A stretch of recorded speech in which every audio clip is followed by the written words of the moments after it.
Muy bien. Entonces, estábamos viendo acerca de los estudios preclínicos o estudios no clínicos. Veíamos que los objetivos eran identificar el candidato que tuviera mayor probabilidad de éxito y asegurando digamos, su seguridad a través de una base científica. Después este compuesto debe de cumplir ciertos requisitos médicos y farmacológicos, así como la definición de los derechos de propiedad intelectual. Esto quiere decir que también se tiene que hacer el registro de la patente del mismo producto para que sea comercializado una vez que salga a la venta. Eh, una vez que identificamos a la molécula líder o el compuesto candidato, es decir, el que tenga mucho mayor efecto para nosotros o el que sea el que tenga menos efectos adversos, el que cumpla la mayoría de los parámetros, entonces empezamos a realizar los estudios no clínicos, que como habíamos mencionado, se encarga principalmente de identificar si esto funciona, es decir, evaluar la eficacia de empezar a hacer los primeros perfiles de ADME, es decir, de administración, distribución, metabolismo y eliminación, identificar algunos parámetros toxicológicos y finalmente evaluar si es viable para todo el proceso de fabricación. Muchas veces en esta parte del proceso de fabricación algunos fármacos llegan a retardarse bastante tiempo porque las condiciones con las que se pueden fabricar no son una, o no obtienen tantos rendimientos; dos, llega a ser muy costoso toda la implementación de maquinaria y de todo el proceso para la fabricación a gran escala. Entonces, se retiene hasta intentar buscar otras condiciones para la producción de estos fármacos. Mencionábamos que los estudios no clínicos tienen una serie de pasos. Primeramente es la parte de farmacodinamia, que son los estudios, se divide esto en estudios primarios y estudios secundarios, y identificar los estudios de seguridad. Después la parte de farmacocinética se va a encargar principalmente del proceso LATB, que aquí viene la de liberación, administración, distribución, biotransformación y eliminación. Dependiendo de la fuente bibliográfica, lo pueden encontrar ustedes como ADME o lo pueden encontrar como LATB, que técnicamente es el mismo principio, solamente que aquí estamos hablando de liberación, la L, y en lugar de colocarlo como metabolismo, lo manejan como biotransformación. Entonces, metabolismo o biotransformación,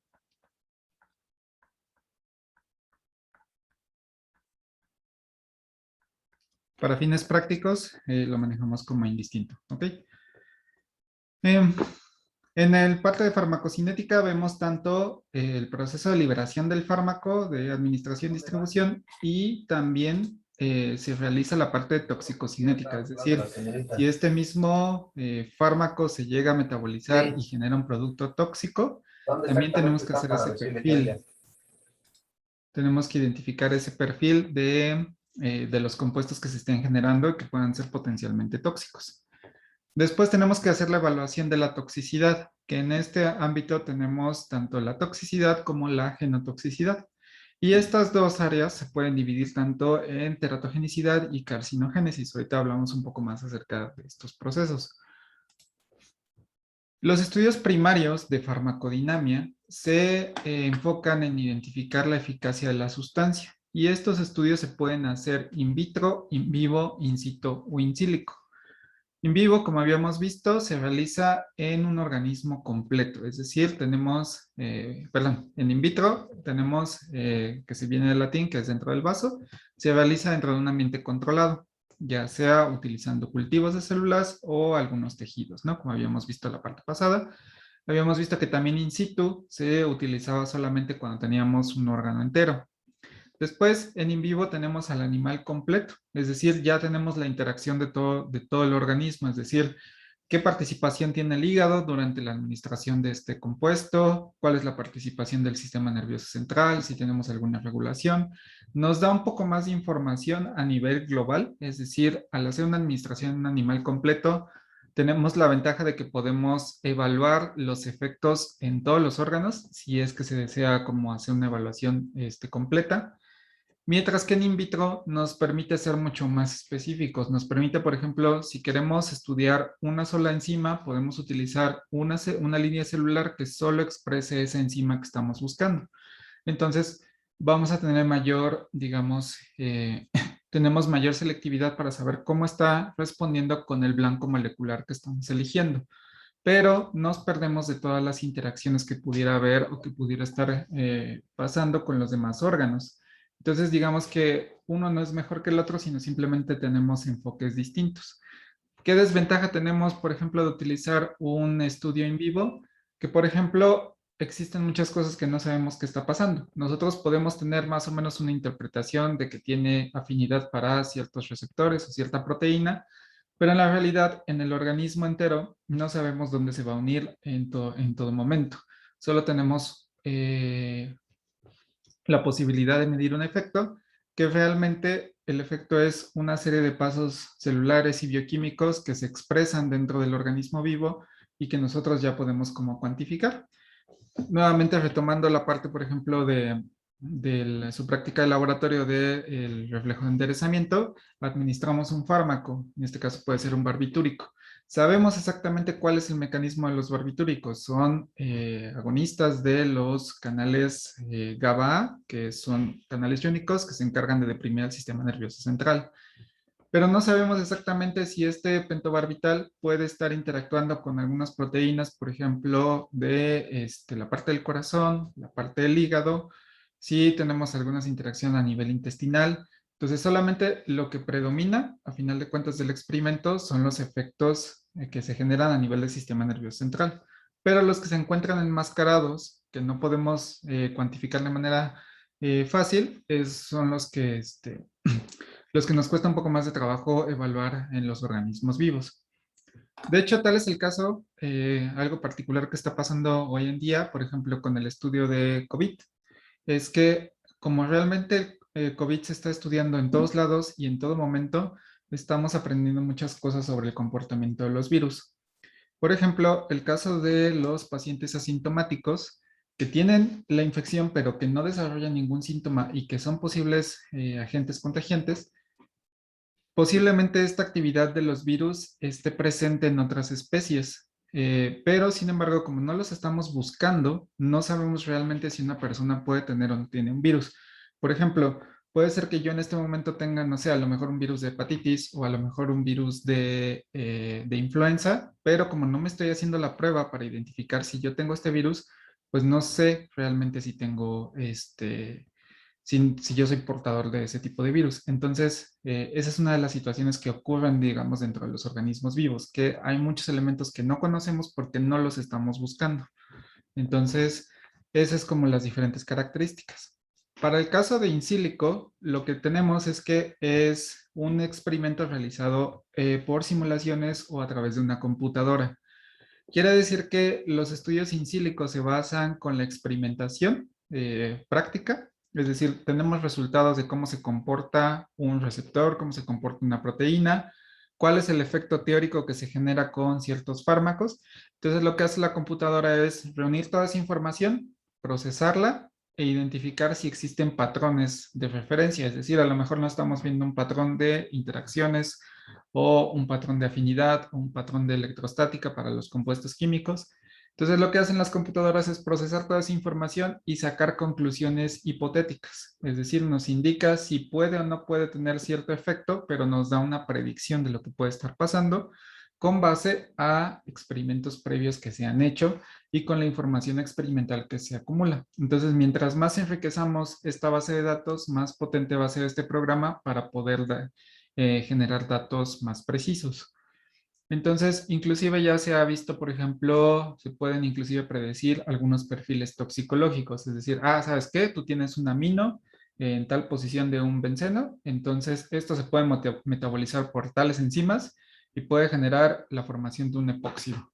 Entonces, este epóxido pues va a generar elementos que pueden ser potencialmente carcinogénicos. Entonces, pero esto se basa en que ya conocemos cómo funcionan las enzimas de primer paso, qué reacciones se generan y lo que hace la computadora es identificar cuál es la posibilidad de formar un enlace o un anillo cíclico dentro de esta molécula. Entonces, más o menos en eso se basan los ensayos in silico. Aquí, por ejemplo, vemos que en los experimentos in vivo tenemos al animal completo. Se puede evaluar ya sea la diferencia de temperatura para identificar si existe un incremento eh, de la temperatura por la administración de algún fármaco o si esto puede incrementar, por ejemplo, la presencia de agentes antineoplásicos, cuantificando la cantidad de masa que se está distribuyendo en los tejidos. En los análisis in silico tenemos una simulación que podemos identificar cómo se encuentra una proteína distribuida en el espacio. Podemos identificar todos los aminoácidos que están interactuando, cuáles son, cómo interactúa la parte de moléculas. E inclusive se puede hacer la parte de dinámica molecular, es decir, predecir cómo se va a mover esta estructura tridimensional en el espacio y saber cómo está el reacomodo. Entonces, esto nos permite cuantificar cuánto tiempo va a estar, por ejemplo, unido un fármaco hacia el receptor, si tiene mayor o menor afinidad sobre ese receptor, lo que va a indicar el tiempo o la eficacia de estos fármacos. Entonces, también nos puede dar la constante de afinidad, que nos indica, por ejemplo, qué tanto tiempo va a durar un fármaco dentro del receptor o cuánto va a modificar la respuesta del mismo. Entonces, son ejemplos generales, pero para que tengan un panorama un poco más amplio. Los ensayos in vitro normalmente los podemos hacer ya sea con bacterias, cultivos celulares, son pruebas colorimétricas, ensayos enzimáticos específicos. Normalmente en los ensayos in vitro se busca solo un blanco molecular, mientras que en los ensayos in vivo sí se busca también un solo efecto, pero tenemos la interacción de todos los demás elementos participando al mismo tiempo.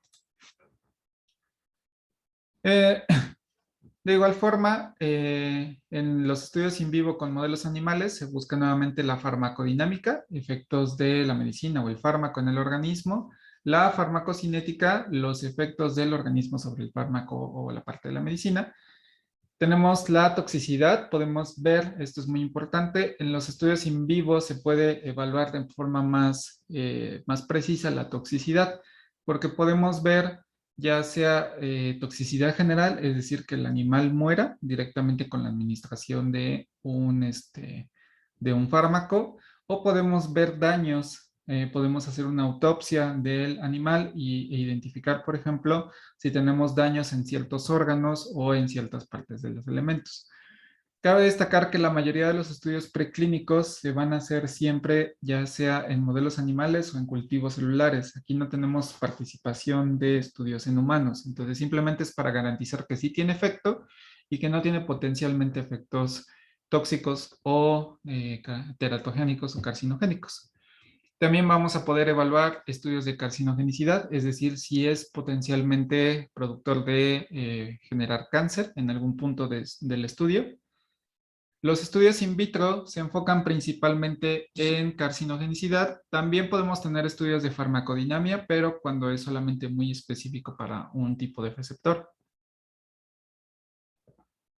Y en los estudios in silico, se pueden evaluar un poco la farmacogenómica, saber cómo está modificando, si puede ser potencialmente expresar o incrementar la expresión de ciertos genes, cómo se están modificando estas reacciones post-traduccionales. Se pueden hacer efectos sobre algunos biomarcadores, es decir, los biomarcadores son moléculas que nos permiten identificar ciertos patrones dentro del organismo. Por ejemplo, podemos tener un biomarcador para toxicidad, para mutagénesis, para incremento de estrés oxidativo, para muerte celular. ¿Qué quiere decir? Quiere decir que los biomarcadores al final nos van a identificar cómo se está comportando el sistema. Es decir, si tenemos la sobreexpresión, por ejemplo, para muerte celular, vamos a ver un incremento en la expresión de genes o de proteínas que estén relacionadas con la apoptosis, ¿no? Entonces, la apoptosis es la muerte celular programada. Entonces, se pueden buscar, por ejemplo, si ya se identificaron ciertas proteínas o ciertos genes que están relacionados con la muerte de las células. Vemos, por ejemplo, P53, que es un marcador que protege a las células. Si vemos que hay una disminución de esta proteína P53 que está protegiendo a las células, pues es más probable que exista un incremento de la muerte celular. Si tenemos, por ejemplo, la expresión de las caspasas, que son las que inducen directamente la muerte celular, entonces vemos que administramos el fármaco, hacemos un estudio, un screening virtual o in sílico para identificar si puede o no estimular la expresión de estos genes. Y entonces ya nos está diciendo que posiblemente pueda unirse o pueda sobreexpresar estos genes que están, o estas proteínas que están generando los efectos de muerte celular. Y finalmente nos permite también hacer el desarrollo del compuesto, es decir, nos puede permitir, por ejemplo, qué posibles reacciones se pueden estar realizando dentro de que se pueden realizar al fármaco, cómo se puede estar metabolizando, si puede generar interacciones con el organismo, si puede, por ejemplo, formar ciertos aductos con las proteínas, lo cual no queremos porque eso nos va a indicar que genera toxicidad. Entonces, digamos que lo tenemos a nivel de genes, a nivel de proteínas y a nivel químico para poder identificar las propiedades de estos compuestos. Obviamente no podemos quedarnos solamente con uno, es decir, no podemos hacer todos nuestros estudios preclínicos solamente de manera in sílica. Se tiene que hacer lo que permite, lo que facilita los estudios in sílico es la velocidad de procesamiento. Es decir, podemos simplemente hacer una simulación y obtener los resultados tentativos de lo que estamos buscando.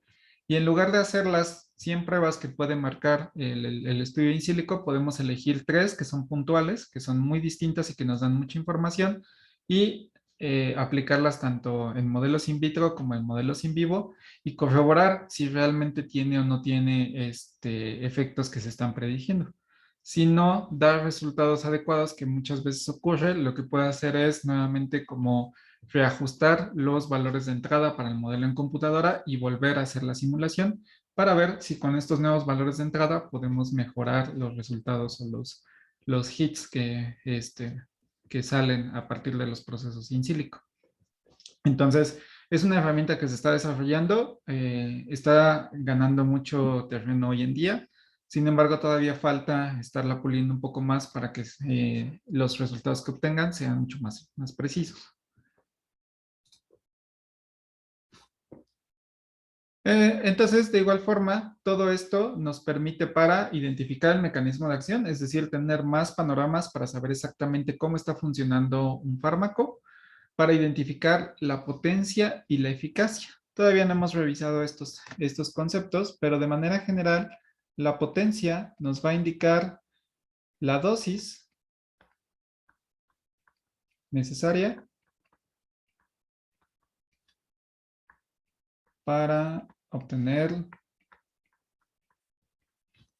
el efecto al 50%.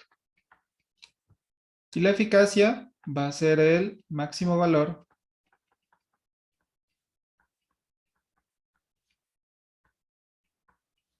de efecto obtenido por el fármaco.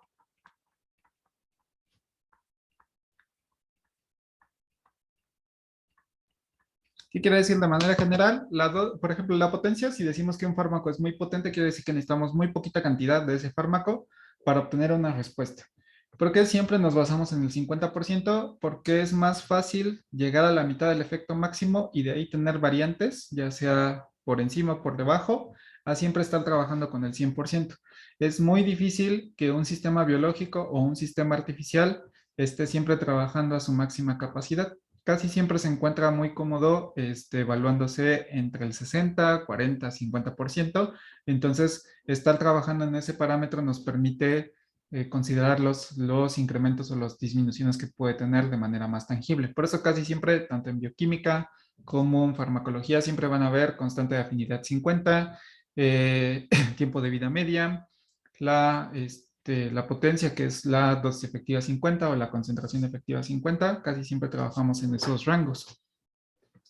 Y la eficacia es que nos va a decir ¿cuál es el efecto máximo que vamos a estar observando? Es decir, a pesar de que estemos incrementando la dosis o la concentración de un fármaco, ¿cuál va a ser la máxima respuesta que nosotros vamos a observar por parte de estas sustancias? Entonces son los dos compuestos, los dos conceptos importantes. Nos permite también identificar la seguridad, nuevamente con toda esta parte de la toxicidad, para saber si se puede administrar de manera segura, que si simplemente por las propiedades físico-químicas de esta sustancia no va a empezar a interactuar, ya sea, por ejemplo, si se va a administrar por una tableta, si no va a empezar a reaccionar o si sus condiciones no son muy agresivas, que genera una irritación en la parte del tracto, el tracto entérico, si se va a administrar de manera intravenosa, que no sea extremadamente alergénico, que pueda desencadenar una reacción tóxica o que pueda generar una sobreexpresión del sistema inmune.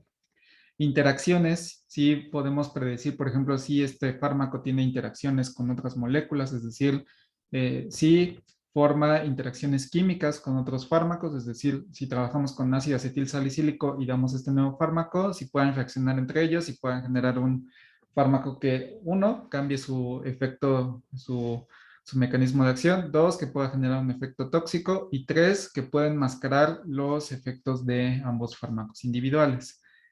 La toxicidad, como ya hemos visto, determinar qué tanto va a afectar sobre los organismos y la especificidad, es decir, qué tanto del 100% de las moléculas, cuántas se van a ir a nuestro blanco y cuántas van a empezar a divagar en el organismo o en el sistema para interactuar con otro tipo de receptores. Entonces, a lo mejor en un estudio in vitro vemos que tiene súper especificidad sobre una proteína, sobre una enzima, pero porque ese sistema solo evaluamos esa proteína que nos interesaba.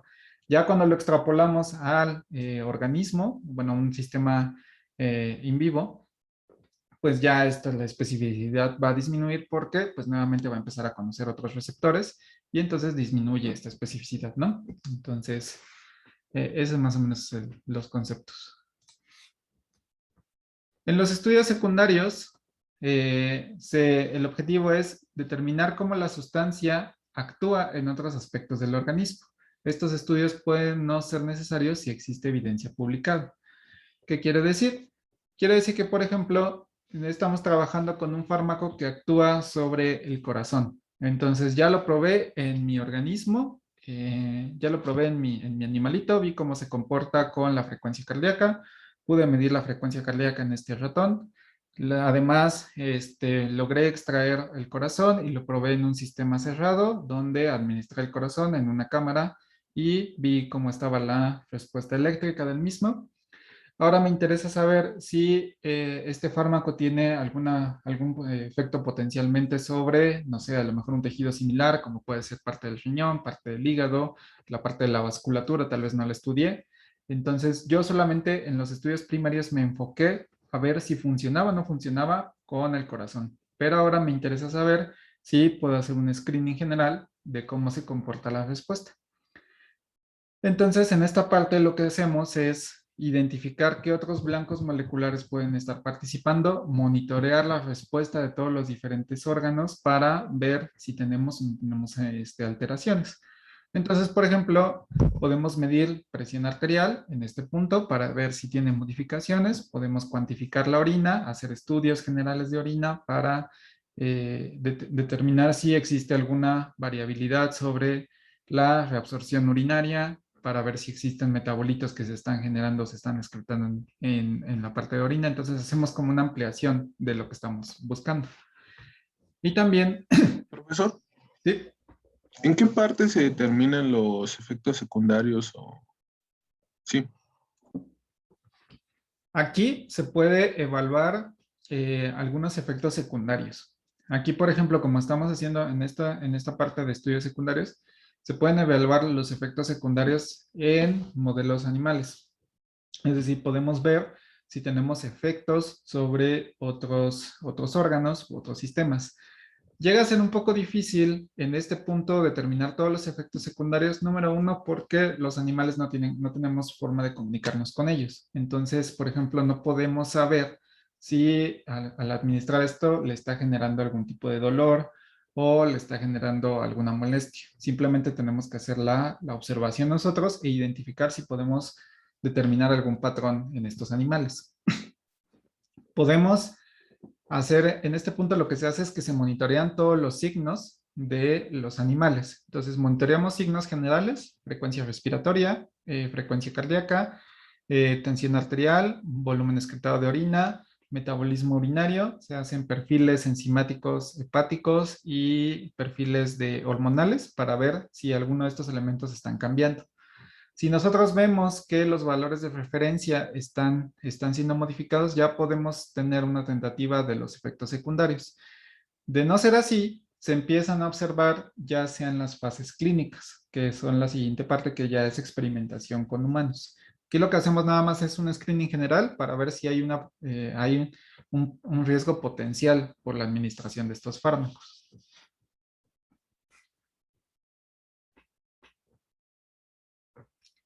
Y de igual forma, en la parte de estudios secundarios se hacen los estudios de seguridad, que aquí es identificar los efectos no deseables a dosis terapéuticas y a dosis mayores. Es decir, ya sabemos cuál es la dosis terapéutica. Podemos decir que la dosis terapéutica es de 100 miligramos por kilogramo. Entonces vamos a probar hasta, no sé, 1000 miligramos por kilogramo y ver si ya estamos observando algunos efectos no deseables. Entonces ya empezamos a jugar con las diferentes dosis solamente para estandarizar cuál va a ser la dosis empleada. También a la par hacemos la parte de farmacocinética, donde evaluamos todos los procesos de liberación, absorción, distribución, biotransformación y eliminación. Es decir, si ya tenemos, por ejemplo, el fármaco, ya tenemos aquí el fármaco con una forma farmacéutica.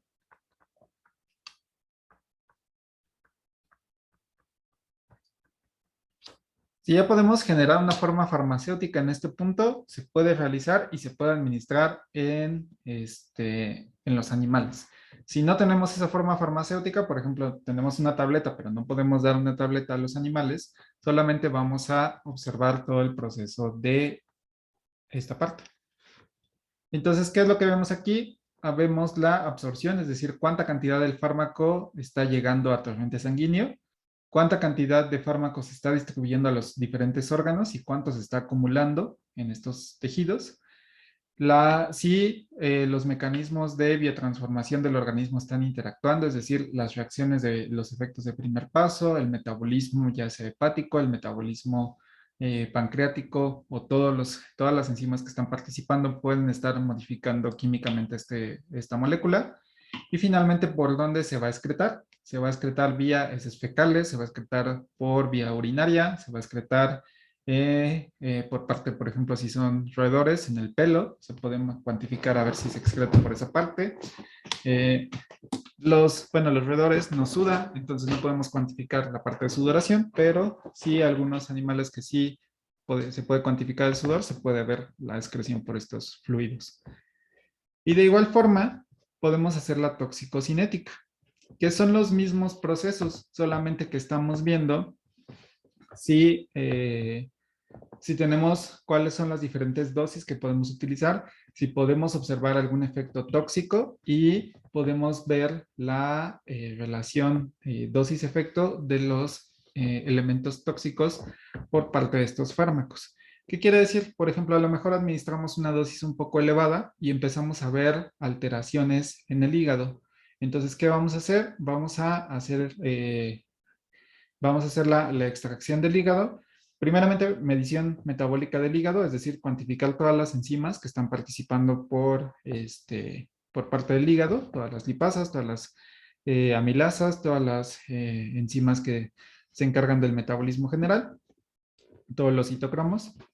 Y después hacemos un proceso de eutanasia, extraemos el hígado y identificamos cómo se está comportando. Si vemos algunos daños físicos, podemos hacer daños histológicos y determinar dónde se está acumulando más este fármaco y si la dosis terapéutica está muy cerca de la dosis tóxica o ver la ventana donde tenemos los efectos menos nocivos. Entonces, a la par, conforme se está haciendo la farmacocinética, podemos hacer inclusive la toxicocinética. También podemos hacer los estudios de toxicidad. La toxicidad se define como cualquier efecto tóxico o adverso que un agente físico, químico, biológico pueda producir dentro de un organismo.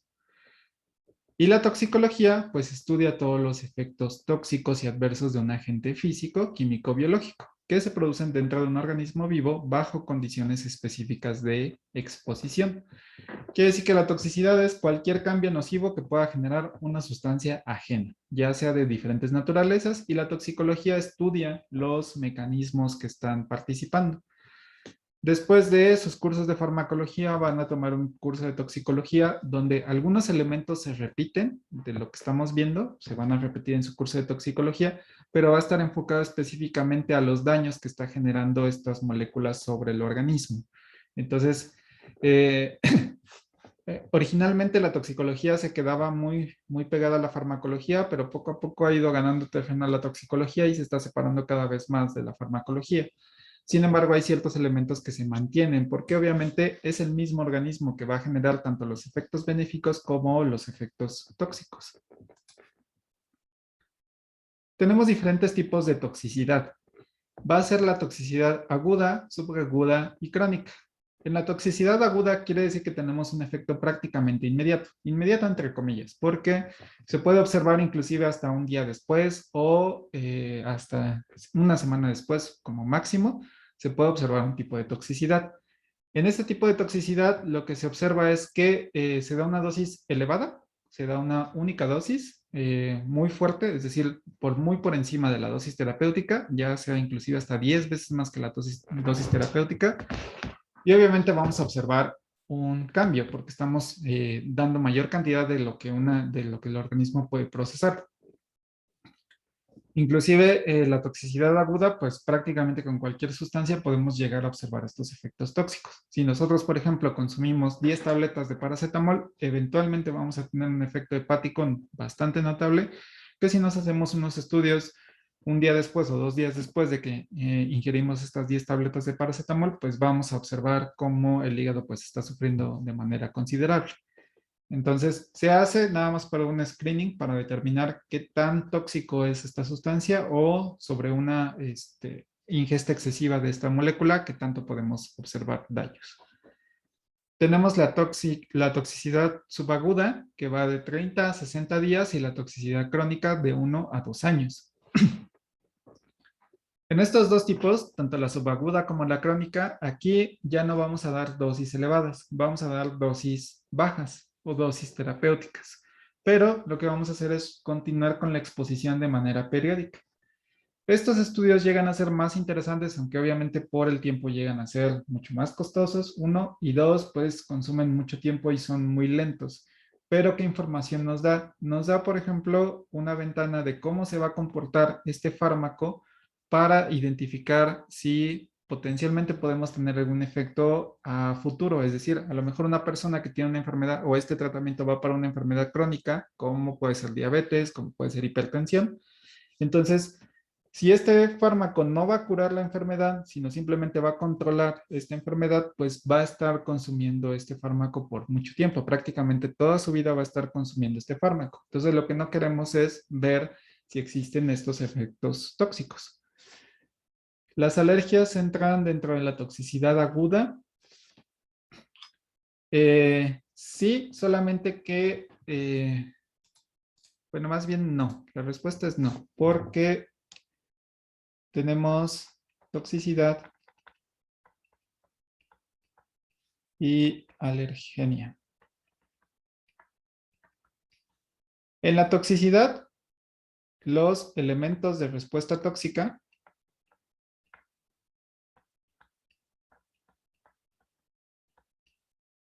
dependen de la dosis.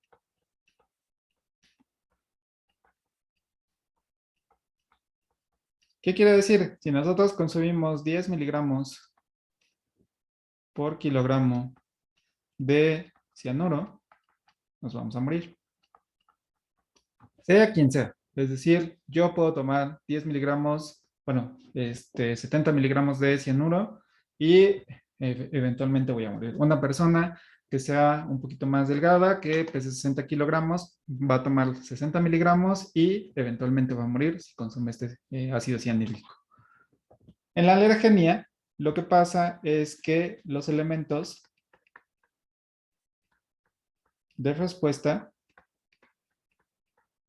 no dependen de la dosis.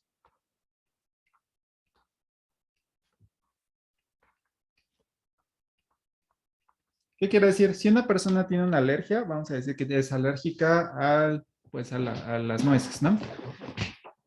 Si esa persona consume una pequeña partícula de esas nueces o de un cacahuate, eventualmente si su organismo detecta que es un elemento que no es bienvenido, va a activar el sistema inmune como tal. Entonces va a generar una respuesta nociva que puede generar un shock anafiláctico, es decir, una disminución de la entrada de aire por la constricción de las vías aéreas, una disminución de la frecuencia cardíaca que va a generar un paro cardíaco o puede generar un tipo de salpullido. Entonces, eh, entonces, estos elementos van a depender mucho de la presencia de las características de la persona. Es decir, normalmente las personas que son alérgicas, ya sea una exposición muy pequeña o una exposición alta, pero si es el alergeno, va a ser específico, van a tener los mismos elementos de respuesta. Pero obviamente, si esa persona que tiene alergia consume, por ejemplo, ese cacahuate, una persona que no tiene la alergia no le va a pasar nada porque no está teniendo una alteración del sistema inmune. Entonces, entonces van a ser particulares para cada persona. Sí, efectivamente, son respuestas idiosincráticas. Van a determinar, van a ser específicamente para una persona. Entonces, si esa persona tiene ciertas alergias, pues si mientras tenga la exposición del alérgeno, sea cual sea la cantidad, siempre va a tener una respuesta del sistema inmune de manera exagerada, porque ya tenemos una alteración en la parte de la codificación por parte del sistema inmune. Mientras que en la toxicidad, todos los elementos de respuesta van a estar ahí presentes para que ciertas cantidades de un elemento puedan generar alteraciones fisiológicas al organismo. No sé si quedó más o menos claro.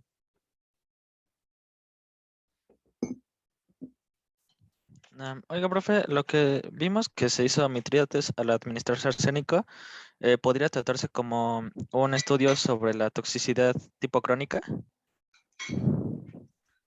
¿Cómo otra vez? ¿Puedes repetir tu pregunta? Sí.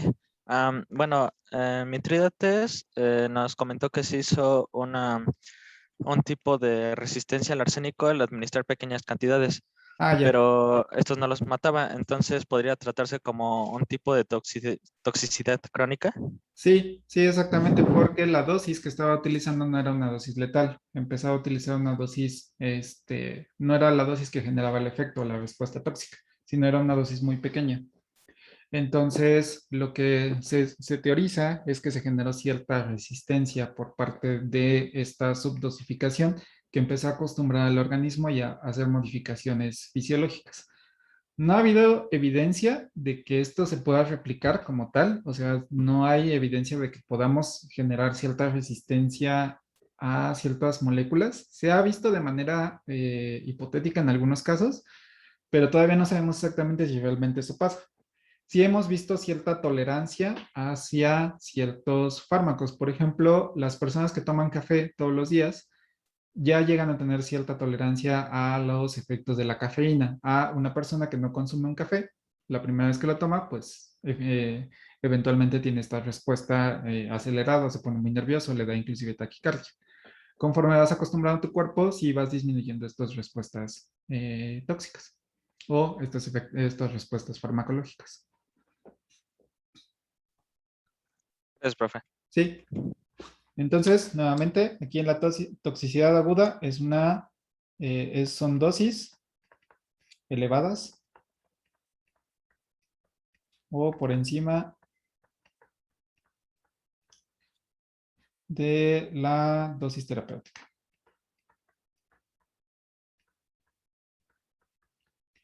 Aquí en la toxicidad subaguda y crónica son dosis bajas En ocasiones puede ser la dosis terapéutica.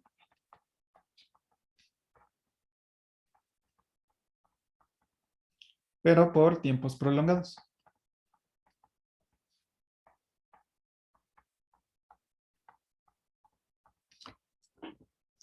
¿Ok? Entonces aquí nada más lo que hacemos es hacer una evaluación por mucho tiempo. Como les digo, obviamente aquí pues podemos ver la respuesta prácticamente en el mismo día y ver si un elemento genera toxicidad rápida. Pero muy difícilmente o muy pocas personas van a equivocarse con la dosificación y van a consumir 10 tabletas cuando le prescribieron solamente una. Entonces, los estudios de toxicidad solo nos dan una ventana general de si es potencialmente tóxico, mientras que los estudios de subagudos y crónicos nos permiten ampliar un poco más esta perspectiva. Generalmente se quedan con toxicidad subaguda si se teoriza que no se generan algunos efectos tóxicos muy severos. Si vieron que es bastante bien tolerado o que, por ejemplo, la toxicidad aguda en las personas es muy por encima de la dosis terapéutica, o sea, si ya llegamos aquí que la toxicidad ya está en el orden de gramos. Es decir, por ejemplo, que decimos que la toxicidad aguda necesitamos 10 gramos por kilogramo para que genere algún efecto. Dicen, bueno, entonces, pues realmente sí se necesita mucha cantidad para eventualmente, pues, estresar el sistema y que muera, ¿no? Entonces, podemos utilizar un estudio subagudo que no dure tanto porque la dosis terapéutica va a ser mucho menor de la dosis aguda. Pero si vemos que la toxicidad aguda está en los 300 miligramos por kilogramo, decimos, ay, esto sí puede ser más fácil de que tengamos un efecto tóxico bastante por acumulación, eventualmente si generemos estas cantidades y podamos tener un efecto tóxico.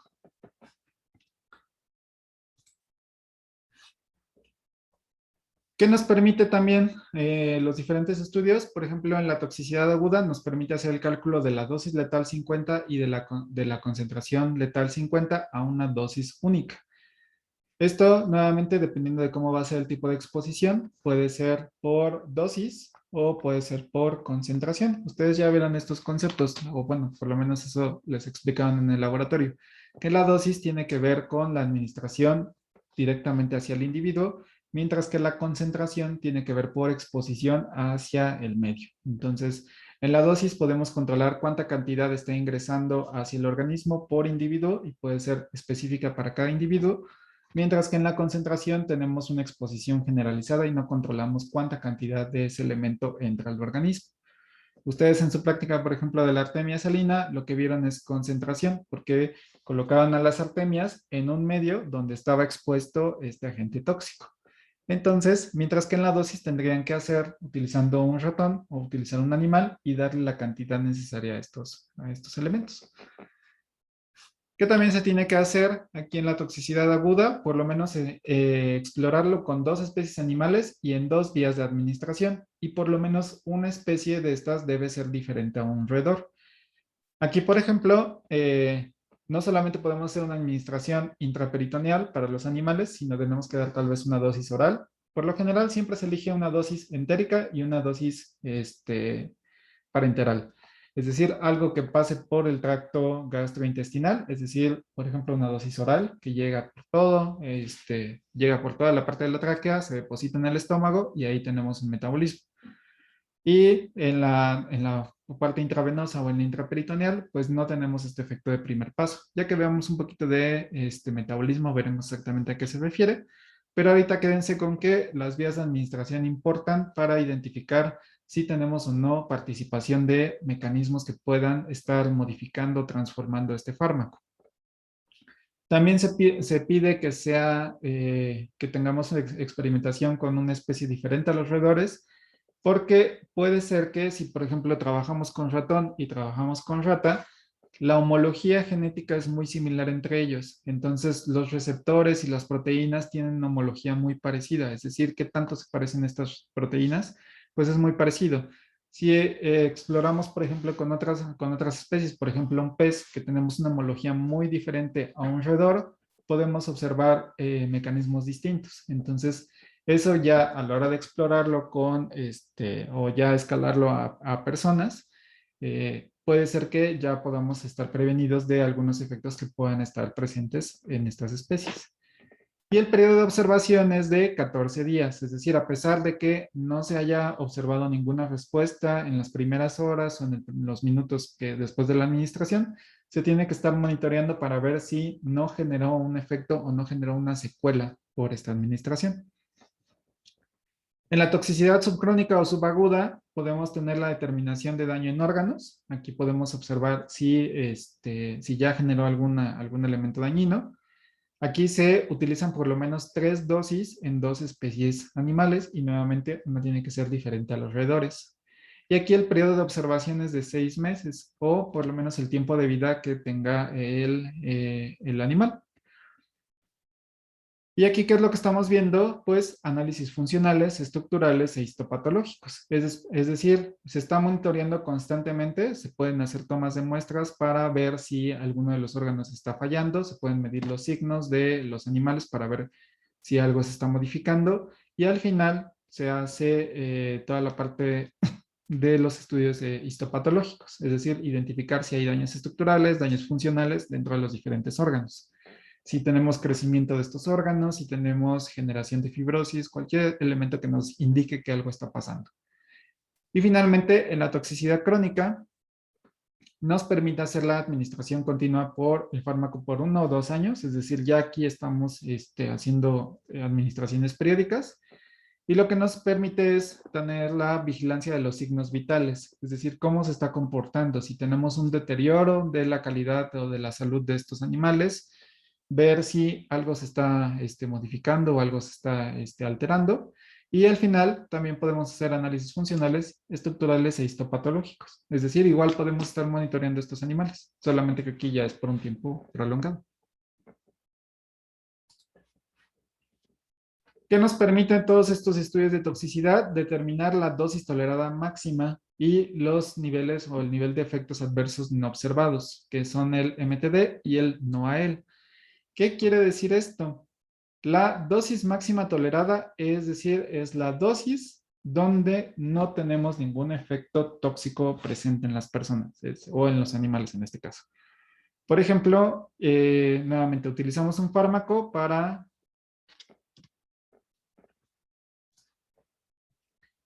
en la dosis máxima tolerada, quiere decir que, por ejemplo, si tenemos un fármaco para tratamientos cardiovasculares, vemos hasta qué punto ya no tenemos elementos o modificaciones en otros tejidos. A lo mejor ya tenemos problemas respiratorios.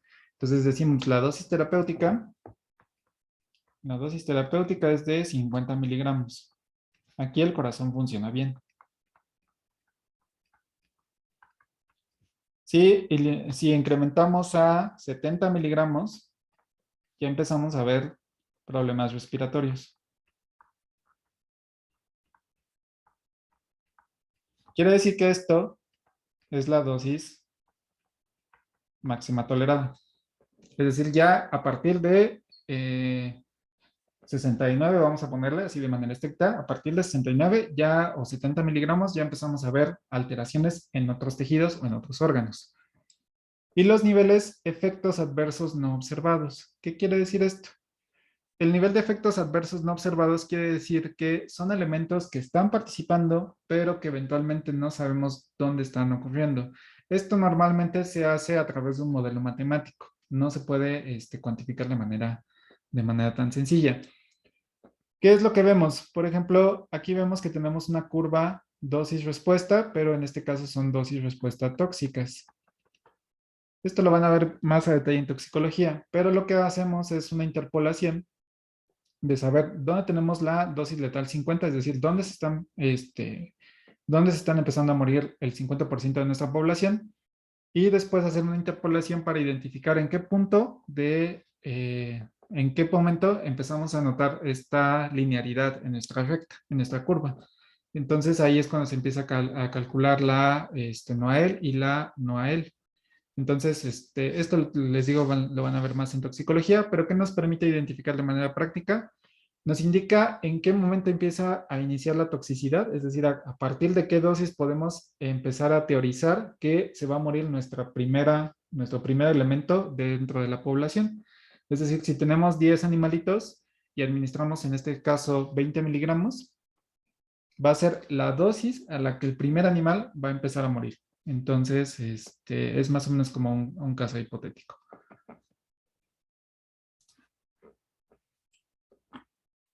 De igual forma, estos estudios tóxicos tienen como objetivo abordar la toxicidad del compuesto en diferentes escenarios: toxicidad de dosis única, toxicidad de dosis repetidas, genotoxicidad, es decir, que si alterará el producto, el perfil genético, interfiriendo ya sea con el DNA o con los cromosomas.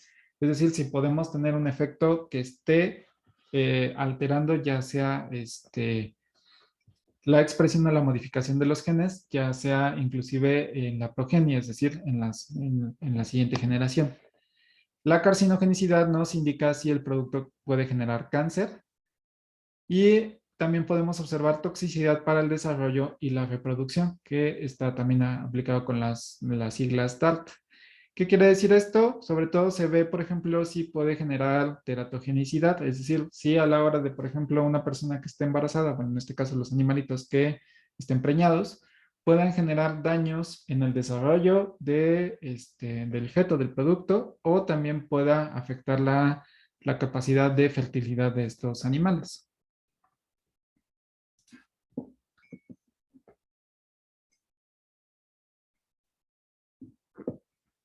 Aquí bueno, vamos a hablar un poquito acerca de la teratogenia.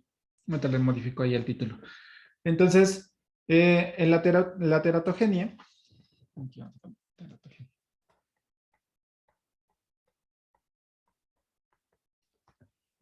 la teratogenia se define como el estudio de la etiología del desarrollo anormal. Quiere decir que tenemos tenemos modificaciones o tenemos alteraciones que no están, que están provocando modificaciones dentro de la progenie. La teratogénesis es una toxicidad prenatal caracterizada por efectos estructurales o funcionales del embrión o feto en desarrollo.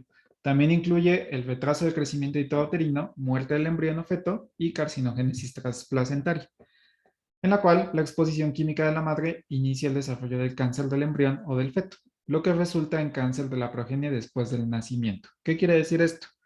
Quiere decir que la teratogenia evalúa la toxicidad que puede generarse durante el proceso del desarrollo del embrión, que puede desarrollarse antes de la implantación o inclusive una vez que el producto ya, digamos, como que ya nació, ya tenemos, podemos generar inclusive algunos elementos que puedan alterar su desarrollo.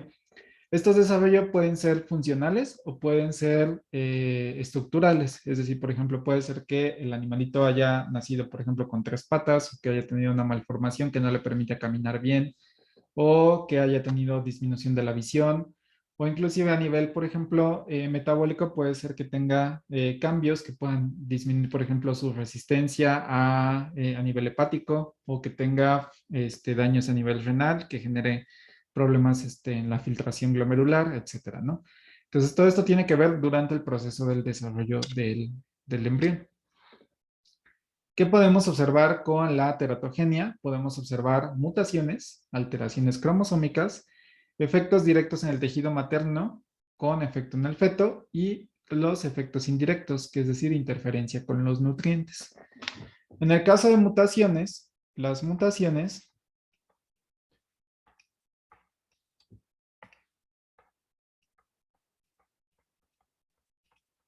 estos pueden ser a nivel metabólico. Estos pueden ser a nivel estructural. A nivel metabólico podemos ver, por ejemplo, una disminución enzimática. Por ejemplo, que tengamos una disminución de los citocromos 450, ¿no? Los citocromos son enzimas que se encuentran en el hígado que se van a encargar del metabolismo. Puede ser que nuestro fármaco genere cierta teratogenia y genere mutaciones disminuyendo la cantidad de citocromos que exprese la progenie. ¿Qué va a pasar? Que esta nueva progenie va a tener una menor cantidad o una menor detoxificación por parte del hígado. Entonces ya tenemos ahí una alteración metabólica. Una alteración estructural, por ejemplo, puede ser que tengamos una disminución en algún gen. Por ejemplo, uno de los más estudiados es el gen PAX6, que está ligado a la visión. Entonces, por ejemplo, una alteración o una disminución de PAX6 puede ser que el producto quede ciego. Entonces, podemos tener ya estos daños a nivel metabólico, es decir, que tenemos alteraciones del producto, o puede ser que inclusive tengamos alteraciones que se reflejen en una disminución de la morfología de los diferentes órganos. Entonces, esa es parte de mutaciones. Alteraciones cromosómicas quiere decir que tengamos modificaciones, es decir, si tenemos aquí nuestro cromosoma,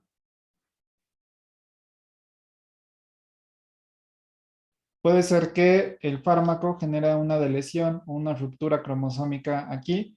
Normalmente, alteraciones cromosómicas van a generar también mutaciones, pero a gran escala, porque nuevamente sabemos que los cromosomas contienen miles de genes. Entonces, el hecho de hacer una alteración cromosómica quiere decir que va a haber por lo menos 100 genes alterados. Y si esos 100 genes, cada uno codifica para una función diferente, pues vamos a tener mutaciones múltiples. Entonces, aquí ya tenemos alteraciones ya a nivel, digamos, pueden ser a nivel metabólico, a nivel estructural, entonces ya tenemos alteraciones mucho más severas si estamos jugando con los cromosomas. Puede ser tener efectos directos en el tejido materno con efecto en el feto, que quiere decir que, por ejemplo, si dañamos parte de la placenta o parte del líquido que está, el líquido que está nutriendo ahí al embrión, podemos inclusive generar alteraciones por parte de, a nivel del desarrollo del feto. Tenemos también efectos indirectos que tienen que ver con la interferencia de nutrientes. Si la toxicidad se está generando principalmente en la madre o en el progenitor, lo que vamos a observar es que no va a tener la capacidad suficiente para tener un buen desarrollo por parte del embrión. Entonces, normalmente el organismo siempre se encarga de mantener con vida al ente primario, y después, si puede o si tiene el excedente, puede mantener al ente secundario, que en este caso es el embrión.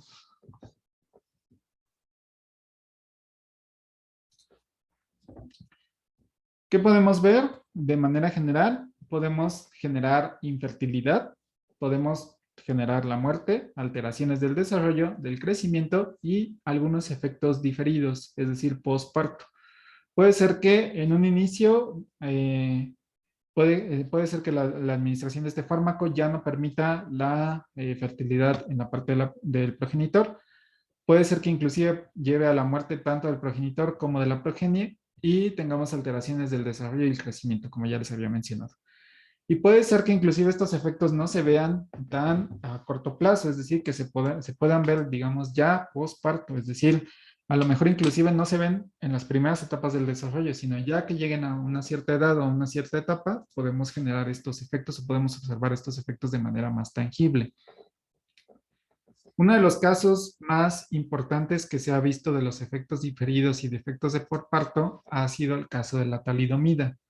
La talidomida, tal vez muchos ya hayan escuchado hablar sobre esta historia, es una de las primeras causas, bueno, una de las primeras historias que, digamos, como de las más oscuras por parte de la farmacología, que se intentaba desarrollar, o bueno, más bien en esos años no se tenía tanto interés o no había tantos estudios de teratogenia. Entonces, ¿qué pasó? Este fármaco fue desarrollado en Alemania, por ahí más o menos casi después de la Segunda Guerra Mundial, en Grünenthal, y se empezó a comercializar durante 5 años, 4 o 5 años. Se comercializaba a nivel mundial. Se utilizaba de manera importante para el tratamiento de los mareos en el parto. Entonces, imagínense, esta prescripción se daban a personas o a madres embarazadas para evitar que todos los problemas que se tenían durante el embarazo, esta parte de mareos, esta parte de debilidad o parte de trastornos alimenticios, pues se utilizaba esta talidomida. Entonces, también les ayudaba, por ejemplo, a conciliar el sueño. se hicieron pruebas se hicieron pruebas para la teratogenia, sin embargo, no se evaluaron de manera correcta. Entonces, ¿qué es lo que pasó? Después de su lanzamiento, lo que pasó es que se observó que todas las mujeres que estaban embarazadas y que estaban consumiendo este fármaco, pues la progenie o los niños que nacieron de estas madres, pues tenían alteraciones muy catastróficas. Principalmente los efectos que se veían eran la focumbelia, es decir, que teníamos alteraciones en el desarrollo de los huesos o generaban con extremidades muy largas o tenían extremidades muy cortas. Inclusive llegaba a haber esta polidactilia, es decir, incremento en el número de los dedos, tanto de manos como de los pies, o teníamos esta como fusión de los tejidos entre los dedos, entre los dígitos, que más o menos daba un símil, por ejemplo, como los anfibios, que ven que tienen como sus aletitas entre los dedos, algo así se observaba en los niños. Entonces, pues ya después se fue, primeramente no sabían qué era lo que estaba pasando, cuál era la relevancia, ya después de que vieron que más de 10,000 niños bueno, más de estos 10,000 niños que nacieron con estos problemas, pues empezó a observar que pues tenía algo que ver con los tratamientos, empezaron a darse cuenta que la talidomida era uno de los principales elementos que estaban participando. Ya después, en 1962, se generaron las primeras leyes para el monitoreo y los estudios de teratogenia de los fármacos. Es decir, a pesar de que fueron solamente 5 años, pero los elementos fueron tan escandalosos que perduraron hasta la fecha e inclusive, pues sí generaron así como ciertas crisis porque no sabían exactamente quién fue el responsable, cómo fue la parte de los estudios. El laboratorio decía que sí se hicieron los estudios correctos, el monitoreo decía que no, entonces había mucha confusión con parte de la información. Entonces, ¿qué es lo que pasó? Aquí es lo que les mencionaba. Primeramente, los investigadores descubrieron que era prácticamente imposible administrar a los animales con una prueba de dosis letal 50. Es decir, los estudios agudos decían que era bastante inocuo, que no generaba modificaciones. Entonces dijeron, pues no hay necesidad de hacer estudios tan largos, vamos a hacer un estudio subagudo, porque vemos que no hay tantos elementos tan drásticos. Entonces, no se hicieron los estudios en todos los aspectos, es decir, normalmente se hicieron los estudios en animales sanos, no se hacían los estudios de manera correcta con animales preñados, entonces estos estudios de teratogenia no fueron evaluados de manera correcta. Ya después se vio que inclusive también otro de los elementos que no consideraron es que administraban la mezcla racémica de los dos componentes y se vio que a pHs ácidos o a pHs estomacales se interconvertía principalmente en la talidomida de tipo S. Entonces la talidomida de tipo S es la que tenía los efectos tóxicos. Entonces tampoco consideraron que esta interconversión generaba los efectos tóxicos mucho más presentes. ¿Qué es lo que se sabe que hace la talidomida? Se ha visto que que durante el proceso del desarrollo tenemos alteraciones estructurales importantes, tenemos degradación de las proteínas, principalmente proteínas como P63, algunas proteínas que están íntimamente desarrolladas, íntimamente involucradas en el desarrollo, como puede ser SAL4. ¿Qué es lo que va a pasar? Primeramente tenemos una ruptura de la parte del DNA. Dos, tenemos interacciones o tenemos codificaciones erróneas de muchas de las proteínas. Es decir, el marco de lectura que se genera por parte de las enzimas que codifican se ve un poco desplazado. Entonces, ya a la hora de la lectura correcta, pues está generando proteínas no funcionales. Esto eventualmente genera una gran cantidad de especies reactivas de oxígeno, que son radicales libres, que empiezan a afectar todos los diferentes órganos. Y eventualmente tenemos una disminución de la formación de capilares. ¿Por qué es importante los capilares? Porque estos van a irrigar la cantidad de sangre. Entonces, además de que tenemos alteraciones estructurales, generamos problemas en la parte de la angiogénesis y finalmente tenemos un embrión más mal desarrollado. Entonces no tenemos todos los efectos de manera adecuada. Se ha intentado ver qué otros elementos están participando, sobre todo porque tenemos efectos importantes a nivel a nivel de vasculatura. Entonces esto genera efectos bastante agresivos para el embrión. ¿Hasta aquí alguna duda? ¿Pregunta?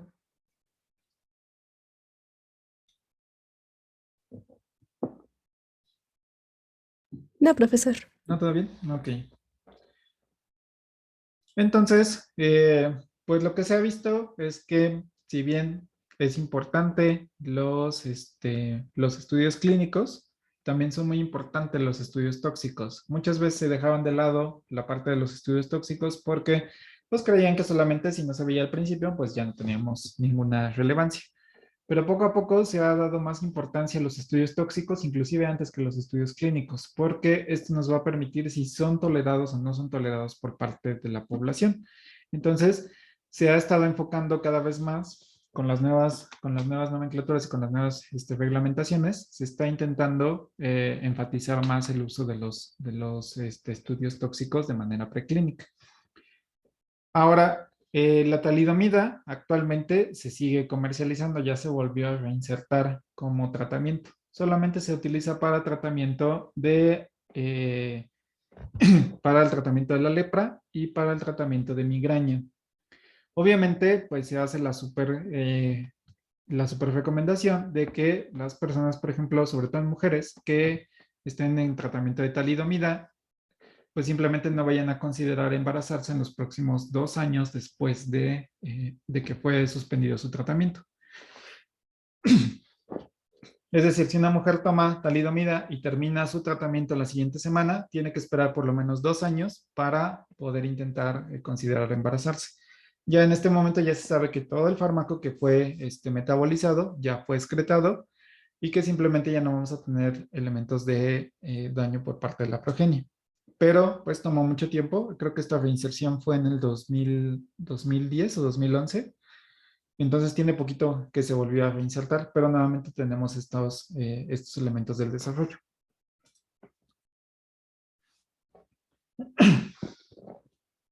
Entonces, a final de cuentas, ¿qué es lo que vamos a estar observando? ¿Qué vamos a generar con todos estos estudios preclínicos? Número 1, nos va a dar la formulación para estudios de desarrollos no clínicos, es decir, para los estudios clínicos que siguen. Es decir, determinación del sistema de dosificación, método de aplicación del principio activo y esto en función a las propiedades del producto y del tipo del modelo animal. Es decir, nos va a permitir saber cómo lo vamos a administrar, cuánto tiempo va a estar durando en el organismo y cómo va a ser la dosificación, si va a ser la dosis única o si va a ser dosificaciones múltiples. También nos va a permitir tener toda la caracterización físico-química de manera detallada. Si tenemos interconversiones, si tenemos reacciones intramoleculares, si tenemos procesos de estabilidad, degradación, interacciones químicas con otros elementos, cuáles van a ser los perfiles farmacocinéticos, es decir, qué modificaciones estructurales se van a hacer a estas moléculas. Todo ese proceso se hace en este punto. Pruebas de estabilidad y análisis de impurezas. Aquí, por ejemplo, es cuánto tiempo va a durar el metabolito o el compuesto, ya sea dentro del organismo o en estante, es decir, si está almacenado en un frasco, si se va a mantener, si se tiene que estar protegido de la luz, protegido del oxígeno, de la humedad. Si esto va a generar ciertas impurezas, es decir, a lo mejor se empieza a degradar y tenemos subproductos que también pueden ser potencialmente tóxicos o eventualmente disminuye la eficacia de nuestro fármaco porque ya no es la misma dosis que estamos administrando de manera original. También nos va a permitir el desarrollo y validación de métodos para cuantificar el principio activo en fluidos corporales, ya sea para estudios farmacocinéticos y toxicocinéticos. Es decir, ya podemos saber dónde se va a metabolizar y dónde se va a excretar. Es decir, si se va a almacenar principalmente en sangre y de ahí se va a ir directamente hacia el hígado. Si se va a excretar principalmente por vías urinarias, por heces fecales o por algún otro tipo de fluidos, ya sea, como les decía, sudor, lágrimas, el cabello, dependiendo del tipo de espécimen. Y también el desarrollo de un prototipo para la formulación clínica. Es decir, ya se hace una evaluación para decir, bueno, esta tableta con ciertos principios activos y los otros elementos para el desarrollo de la tableta van a estar presentes para una buena administración. Entonces, todo eso es, digamos, como que los objetivos de los estudios preclínicos.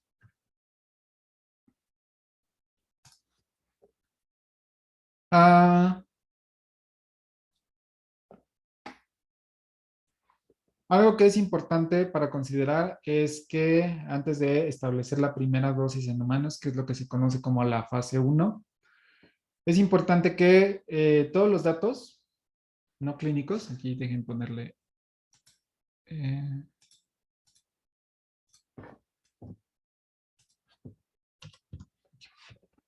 todos los datos no clínicos son relevantes. ¿Qué quiere decir? Que no podemos descartar ninguna información. A pesar de decir, oye, ¿sabes qué? Este individuo se comportó de manera extraña, pues a lo mejor fue un error de nosotros. No, simplemente se tiene que considerar toda esa información porque tal vez es algo que no vimos por la muestra que estamos evaluando.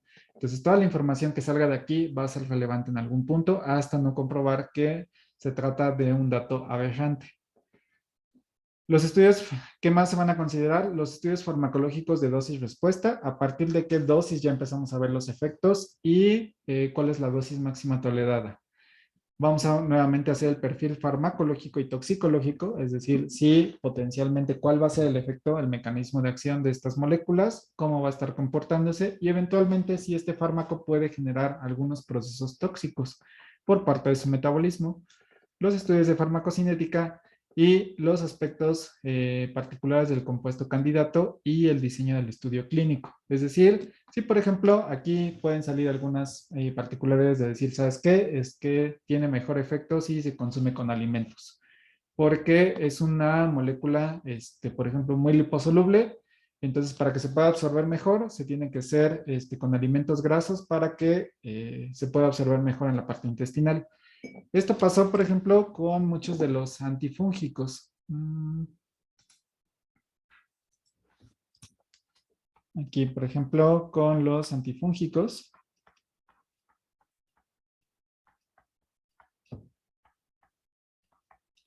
Los antifúngicos orales son muy liposolubles. Entonces, si se administra, por ejemplo, antes de comer, pues no va a tener, su absorción va a ser muy baja. Si se administra junto con los alimentos o después de los alimentos, y normalmente a veces se recomienda que estos alimentos sean muy grasosos, pues este aceite de los alimentos va a favorecer su solubilidad, entonces vamos a mejorar la respuesta. Entonces todo esto, estas características particulares, se van anexando para cuando sean los primeros ensayos en humanos, se puedan tener estas consideraciones puntuales. Y sobre todo el diseño del estudio clínico, cómo se va a administrar, cuántas personas, si se van a utilizar personas sanas o personas que presenten la enfermedad, ¿no? Ahora bien, ¿cuáles son algunos de los fármacos que tienen todavía teratogenia y que sean importantes para considerar? Actualmente hay una lista que están todos los elementos, en todos los suplementos de fármacos a nivel internacional, a nivel de Estados Unidos y también a nivel nacional, donde se destacan cuáles son los principales fármacos que no deben de ser consumidos durante el embarazo. Estos se encuentran el etanol, la cocaína. Muchas veces el etanol inclusive se llega a menospreciar. Se dice que no se considera tanto, que dicen, bueno, es una cerveza, no hay problema, puedo tomar mientras estoy embarazada. Realmente no, sí se ha visto que las diferentes dosis de etanol pueden generar desarrollos morfológicos y sobre todo afecciones sobre el sistema nervioso central.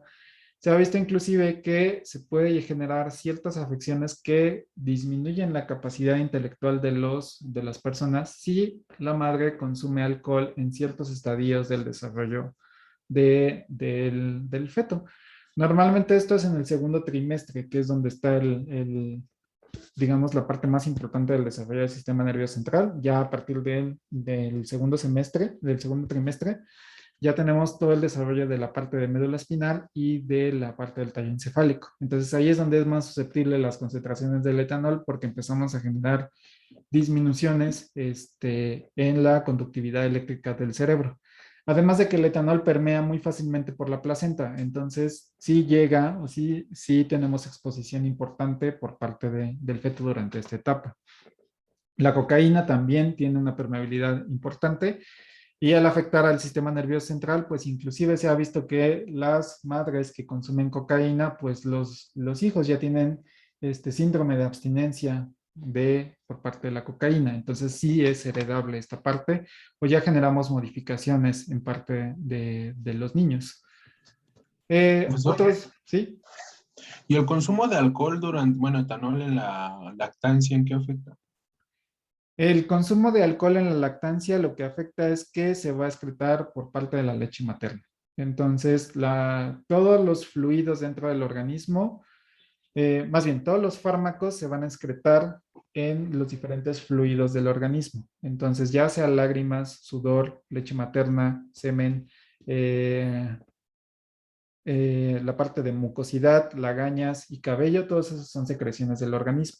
Entonces, todos los fármacos que se consumen se excretan por estas vías. Entonces, eventualmente, si la madre está tomando durante la lactancia, le está dando leche con cantidades de etanol. Tal vez aquí el niño ya no va a ser tan sensible porque ya su sistema nervioso central ya está bien desarrollado, pero eventualmente pues le está administrando ciertas gotas, vamos a decirle así, de etanol al niño. Ok, profe, gracias. Otro de los fármacos que también son que se tienen mucho cuidado durante el embarazo, son los inhibidores de la enzima convertidora de angiotensina, que se utilizan para el tratamiento de presión arterial, sobre todo todos los de la familia de los priles, captopril, enalapril, lisopril, son importantes para el desarrollo. Entonces, se recomienda que si la mamá tiene hipertensión, modifique otro tipo de tratamientos para evitar utilizar estos inhibidores de la enzima convertidora de angiotensina. La isotretinoína, que es un tratamiento para el acné, es un análogo del ácido retinoico, también denominado como vitamina A. Entonces se ha visto que el ácido retinoico tiene efectos a nivel de receptores nucleares.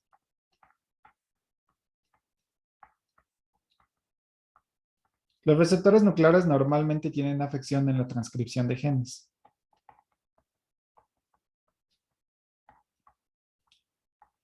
Entonces, mujeres que estén consumiendo isotretinoína o inclusive que su dieta sea muy rica en vitamina A, puede generar efectos de malformación. Entonces, se recomienda que durante el embarazo eviten todos los elementos que tengan un excedente de vitamina A, o por lo menos que inclusive que si están tomando suplementos alimenticios que son ricos en vitamina A, que los suspendan para no generar modificaciones o no generar alteraciones funcionales dentro del embrión.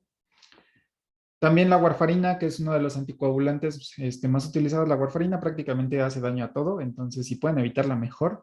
La warfarina tiene efectos teratogénicos importantes, entonces inclusive puede no tanto que genere el desarrollo, sino inclusive puede poner en riesgo la vida del bebé porque puede generar hemorragias importantes y si tenemos una lesión de cualquier naturaleza dentro del desarrollo, inclusive no podemos, puede haber un desangrado que puede ser letal tanto para la madre como para el embrión.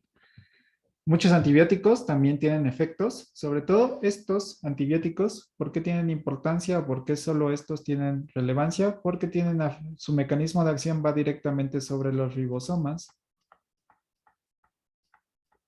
que están nuevamente involucrados en la parte de transcripción, bueno, no de genes, pero sí de proteínas. Entonces, todos los elementos que generen modificaciones en la cantidad de proteínas o de genes que se estén presentando van a ser potencialmente teratogénicos. Muchos fármacos también que actúan sobre el sistema nervioso central, como fenitoína, ácido valproico, parametadiona, carbamazepina, que son antipsicóticos y anticonvulsivantes, también tienen efectos sobre el desarrollo del niño. El litio también, que es un agente que se encarga de controlar el comportamiento de las personas, también es muy importante. ¿Qué es lo que se recomienda en este punto? Por ejemplo, si la persona es propensa a tener convulsiones o es epiléptica, se puede intentar buscar un antiepiléptico, un antipsicótico que sea menos agresivo o durante los 9 meses que se está desarrollando el embarazo, se puede suspender, se puede estar monitoreando para garantizar un mejor desarrollo del niño, obviamente ahí poniendo un poco en riesgo la parte de la mamá. De igual forma, algunos anticancerígenos como el metotrexato también pues generan daños importantes. Entonces aquí entra, digamos, como la discusión de qué es lo que se puede hacer, cuál va a ser la relevancia. Si la mamá prefiere arriesgar, digamos, su salud durante 9 meses para garantizar la seguridad del niño, o pues si llega una emergencia, digamos, médica, donde se tiene que elegir si salvar a la mamá o al niño, pues entonces se pone ahí en discusión de cada una de las parejas. Entonces, pues vamos a dejarle hasta aquí, porque ya terminó la hora. Entonces, no sé si tengan alguna duda de esta parte. Profe, ¿y el litio cómo es que afecta? El litio principalmente tiene afección sobre el desarrollo renal. El litio es uno de los elementos, bueno, saben que es uno de los elementos más pequeños de la tabla periódica, entonces permea fácilmente inclusive se llega a mezclar con otros iones como puede ser el sodio o el potasio. La mayoría del metabolismo que se genera el litio es a través de daño de los riñones. Entonces, nuevamente, si el embrión está apenas en el desarrollo renal y generamos estas concentraciones tan excesivas del riñón, pues eventualmente va a tener alteraciones. Además, el litio, prácticamente de todo lo que administramos, el 98% es excretado. Entonces, solamente el 2% es el que tiene la actividad terapéutica a nivel del sistema nervioso central y todo el 98% queda circulando en la sangre. Entonces, esto hace que tengamos afecciones o que las concentraciones que se acumulan sean mucho más importantes que las que tienen el efecto terapéutico. Gracias, profe. ¿Sí? ¿Alguna otra pregunta?